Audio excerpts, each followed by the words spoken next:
नमस्कार, प्रणाम दोस्तों। मैं स्वागत करता हूं आपका फिर से हमारे चैनल शिरनेत प्राइड ऑफ राजपूताना में। पिछले भाग में आपने जाना कि राजा शकुन कोट किस तरीके से सहन कोट का स्थापना की। उसके आगे शकुन देव के बाद 25वीं पीढ़ी में अर्थात बृजभान से 51वीं पीढ़ी में राजा लवंग देव सिंहासन पर बैठे। उस समय हर्ष संपूर्ण उत्तर भारत का सम्राट था। चूंकि हर्ष बौद्ध धर्म का अनुयायी था, इसलिए बौद्ध धर्म की उस समय राजधर्म होने का गौरव प्राप्त था।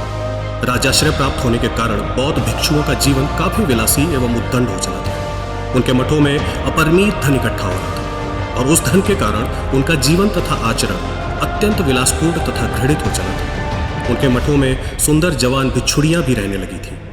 वे अब तेजी से त्याग और तप का जीवन भूले जा रहे थे। विलासी बौद्ध भिक्षुओं ने रामगढ़ के निकटवर्ती अपने रामग्राम नामक विहार में कुछ हिंदू कन्याओं को बलात् भिक्षुड़ी बनाने की नियत से बंद कर लिया। उस समय रामगढ़ में राजा लवंग देव की फौजी छावनी थी। राजा के सिपाहियों ने बौद्ध भिक्षुओं को बहुत समझाया, लेकिन वह नहीं माने। अंत में हिंदू जनता ने संगठित होकर उन पर आक्रमण करके सारे बौद्ध भिक्षुओं को मार डाला। उनके विहार को लूटकर जला दिया। जब रामग्राम के बौद्ध विहार के विनाश की सूचना हर्ष के दरबार में पहुंची तो उन्होंने राजा लवंग देव को दंड देने के लिए अर्जुन, जिसे अरुणाशु भी कहते हैं, उसके नेतृत्व में एक सेना भेजा। अर्जुन ने आते ही सबसे पहले डोमेनगढ़ को घेरा, क्योंकि उस समय लवंग देव के राज्य की पश्चिमी सीमा पर यही प्रमुख गढ़ था। डोमेनगढ़, रामगढ़ और मयूरगढ़ को जीतता हुआ अर्जुन लवंग देव की राजधानी शकुनकोट को जा घेरा। अर्जुन काफी समय तक शकुनकोट को घेरे रहा। बहुत लंबा संघर्ष चला, किंतु मिट्टी और ईंटों से निर्मित काफी चौड़ा, लगभग 16 हाथ चौड़ी दोहरी दीवार वाला वह मजबूत कोट टूट ना सका। अंत में उसने छल और कूटनीति का सहारा लिया। क्षेत्र के कुछ दूबे ब्राह्मणों एवं अन्य प्रभावशाली लोगों को उसने अपनी ओर मिला लिया। उसके बाद उसने घोषित किया कि अब युद्ध नहीं होगा और वापस थानेश्वर जाने का बहाना करके अपनी सेना को शकुनकोट के उत्तर घने जंगलों में छिपा दिया। इसी बीच उसने अपने एक सैनिक, जो कि तीर चलाने में अद्वितीय था, शकुनकोट के मुख्य द्वार के निकट एक विशाल वृक्ष की खोह में छिपा दिया। सुबह हुई और किले में शोर हुआ कि शत्रु की सेना भाग गई। किले का मुख्य द्वार खुला और महाराज लवंग देव हाथी पर सवार होकर किले से बाहर निकले। प्रजा ने उच्च स्वर में जय जयकार शुरू किया। चारों ओर हर्ष की लहर दौड़ चली।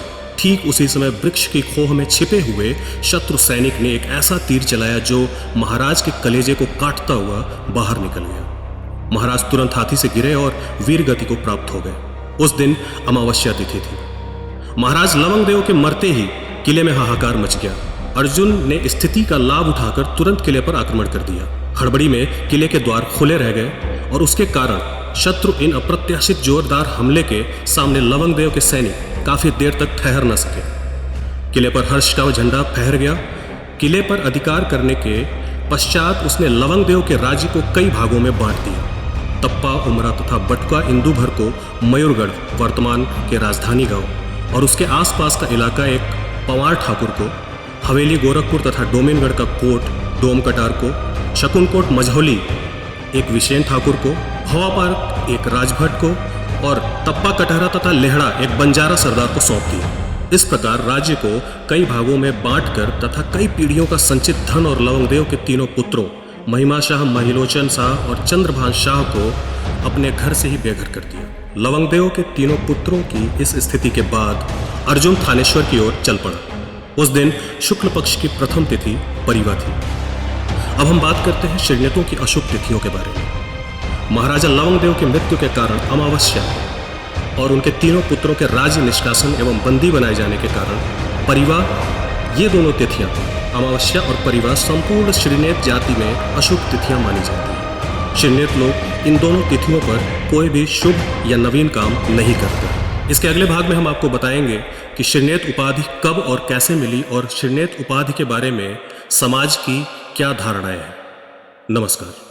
चैनल को सब्सक्राइब करें, वीडियो को ज्यादा से ज्यादा लोगों तक पहुंचाएं, जिससे हमारे भारत के इतिहास को जानने में लोगों को सहयोग प्राप्त हो।